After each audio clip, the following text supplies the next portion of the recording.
Welcome to Share Talk, the only podcast where investors come first. Hi, this is Zak Mir with the Bulletin Board Heroes here on Share Talk for Wednesday, the 8th of July. Starting off with Alpha Growth, a stock for the Alpha Barmy Army, who seems to be lobbying me, looking for guidance. I'm not sure that there's any guidance required, really. We've got the same old rising trend channel here from December, which was printed last time in the last time we looked at the stock, and we've broken the initial July resistance at 2.43 pence, so at least while we're above that, looking quite set fair for the shares. Overall stop loss, I suppose, ahead of a 4.5 pence target over the next couple of months would be back below the 2 to 2.1 pence area, which is the bottom of the latest bull flag for the shares. All the near-term moving averages rising quite nicely, so looks pretty set fair for Alpha Growth at the moment. On to BidStacks, which is included really just to upset the shorting conspiracy, which tends to have a field day on this particular stock anytime it rises. But we've broken back above the 20-day moving average of 4.25 pence. A nice extended base there at 4 pence since the early part of June. So the obvious stop loss is to use 4 pence as the notional money management zone. Initial target here up to the 50-day moving average at 5.15 pence. And ideally we hit 6 pence plus for the stock early June resistance, even if the shares then fade away after that, blighted by the actions of the cynics. Onto a stock which covered, I think, once before, Cloud Cocoa, with its rather amusing name. Situation here is we've got the V-shaped bull flag, and the view is that at least while we're above post-April resistance, or the old April resistance at a penny, the shares could hit the top of a rising December trend channel as high as 2.25 pence over the next month to 6 weeks, all things being even. Gfinity is next, and a bit of chit-chat about this company on Twitter. Obviously, esports become the flavour of the month, or at least the flavour of the last 3 months post-COVID.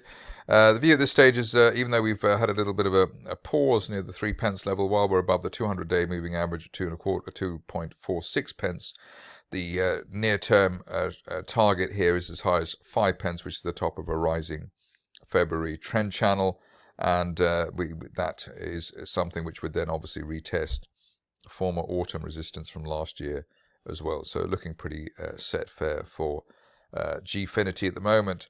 Hurricane Energy is a stock which I've always tried to avoid, but unsuccessfully today, on the basis that looks like we bounced off the floor of a broadening triangle at 5.2 pence, at least while we're above that. We've got an intermediate bull situation or recovery situation. Initial target here 7.7 pence, which is the mid-June resistance.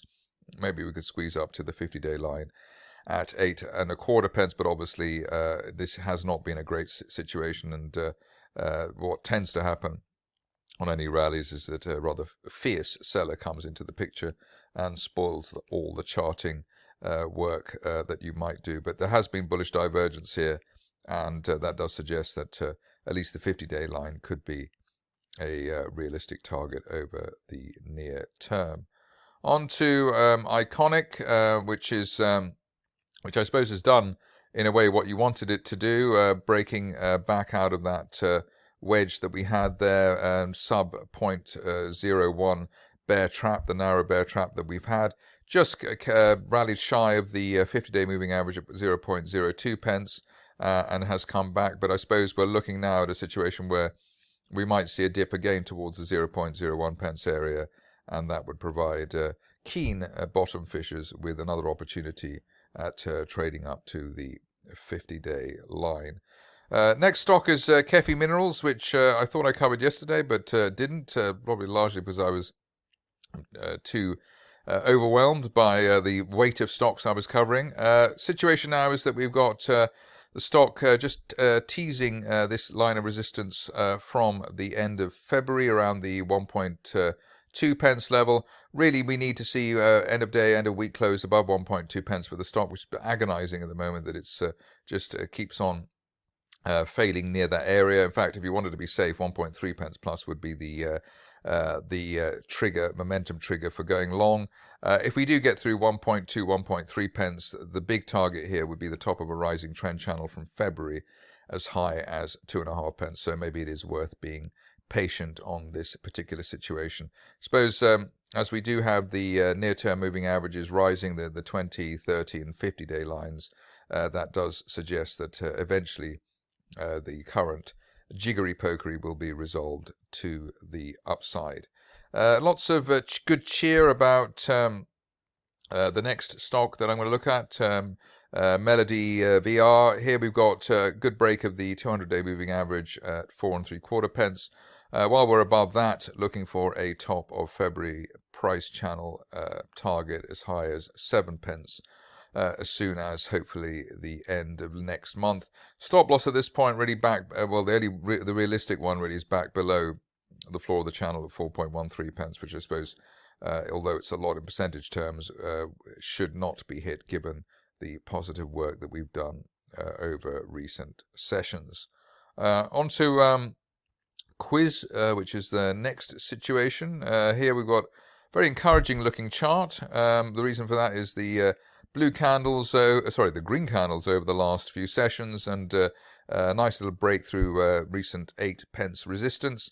End of day close above 8 pence should see the shares on their way towards, the 200-day line at 11.75 pence would be the first obvious target. After that, looking to the top of a rising trend channel from February up to 17 pence. Stop loss at the moment back below 7 pence really, which is the recent day's support, and that's unlikely to be hit, hopefully, given the rising moving averages that we have. Finishing off with a bit of a wild card in the form of Trafalgar. The reason for this is really that got a share at the bottom of the range, and I'm trying to be a bit clever in terms of finding the low. Broadening triangle formation. That yesterday's low looked like a bit of an overshoot down to 0.07, and above yesterday's low, which was hopefully a one-off bear trap, we could see the shares back up towards the 200-day moving average and the bottom of the June gap at 0.12 pence. But certainly one for more adventurous traders. Big target here, I suppose, 0.35, although one could argue that the top of the triangle there is actually just at 0.2 pence initially. So above 0.07 up to 0.2 at the moment. That's it from me today. More updates tomorrow. Thank you for listening. Remember to visit our website for more news and other podcasts at www.share-talk.com.